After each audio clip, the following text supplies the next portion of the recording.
Hello, my name is Ingrid Johnson, and I'm an exercise physiologist here in Encinitas, California, specializing in workouts for people who have Parkinson's diagnosis. Can you get fit in 5 minutes a day? Can you improve your Parkinson's symptoms in 5 minutes a day? The answer is you absolutely can. And join me for this 5-minute workout and you will see the difference. The key is really just to do the movements that are necessary. So omit the fluff and start by marching. When you march, you want to touch the opposite leg with your hand. So the key is to go across your midline of the body, and that wakes up both sides of your brain, and it's very healthy for you and also revives you, rejuvenates your body and your brain. Then we're going to do a side-to-side movement, and side-to-side movements are wonderful to open up your ribs, and within your rib cage lies your lungs, and because the lungs produce oxygen for the rest of the body, we are going to be more invigorated and feeling healthier and more alive as we side bend our bodies. Next, we're going to twist, and when you twist, hold your waist in tight so that you're not just going into the vertebrae of the back, but you're also going into your obliques and your core. And so here we go, 4, 3, and 2, and 1.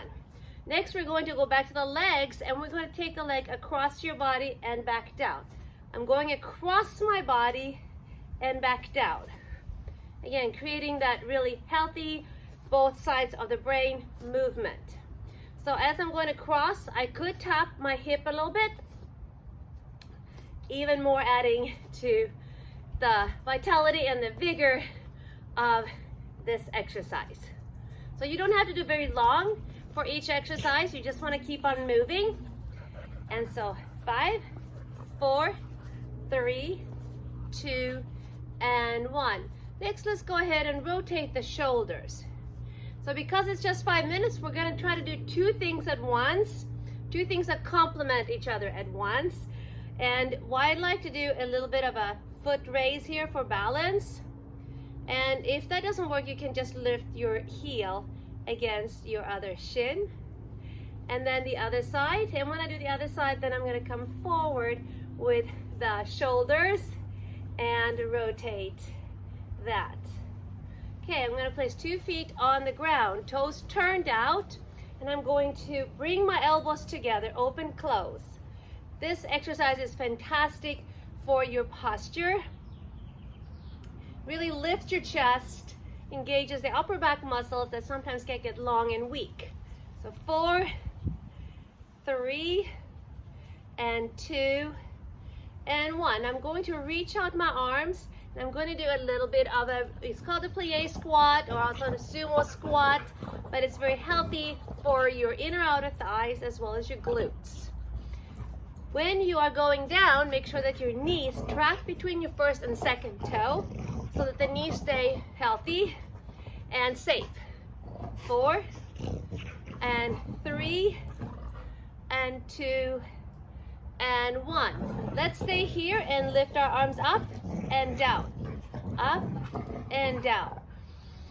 Good, and you breathe in when your arms go up. So 4, it's 3, it's 2, and 1. Now I'm going to bring my legs across again. I'm going to step across this time, not lifting the knee, I'm just stepping, tapping on the ground.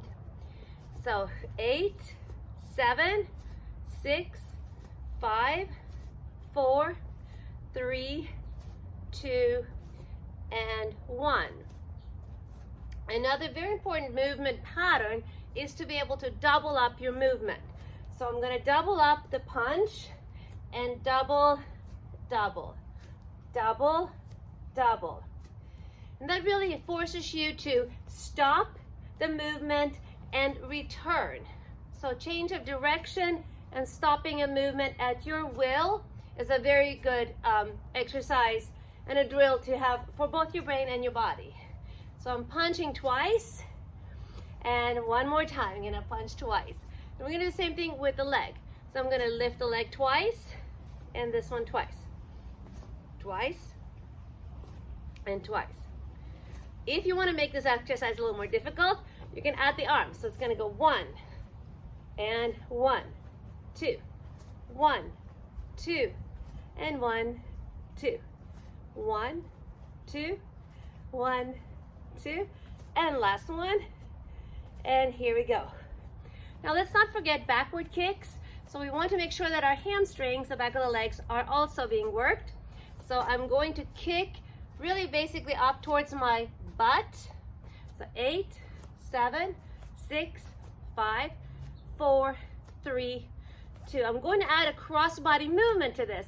If you can, we're going to try to reach the opposite heel.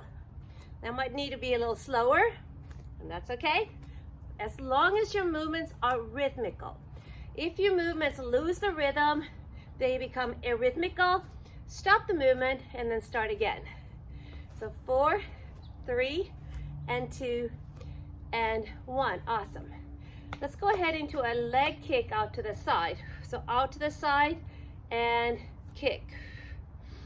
And so we kick, we kick, we kick, we kick.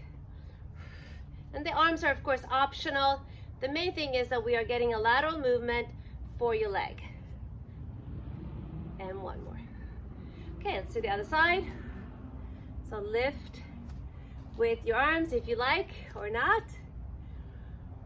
5 and 6 and 7 and 8. Good. Okay, go ahead and check in with your wrists and let's stretch them as we also cross them. And now let's see if we can cross both arms and a leg.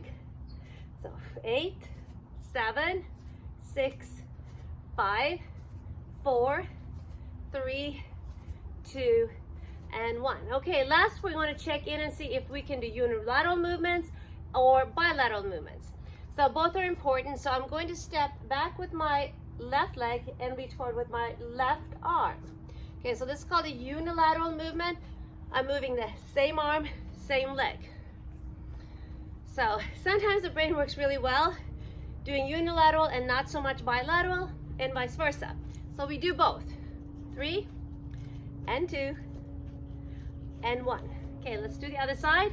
So reach the arm and step back with a leg. Same leg, same arm.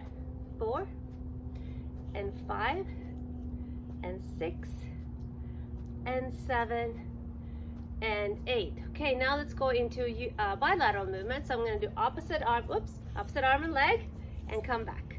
So opposite arm and leg. And what's really hard to do actually is to go from unilateral to bilateral. 3 and 2 and 1. Other side. 1, 2, 3, 4, 5, 6, 7, and 8. Great. And let's finish with a good postural stretch. If you had to pick one, it would be where you clasp your hands behind you, lift your chest, and pull back.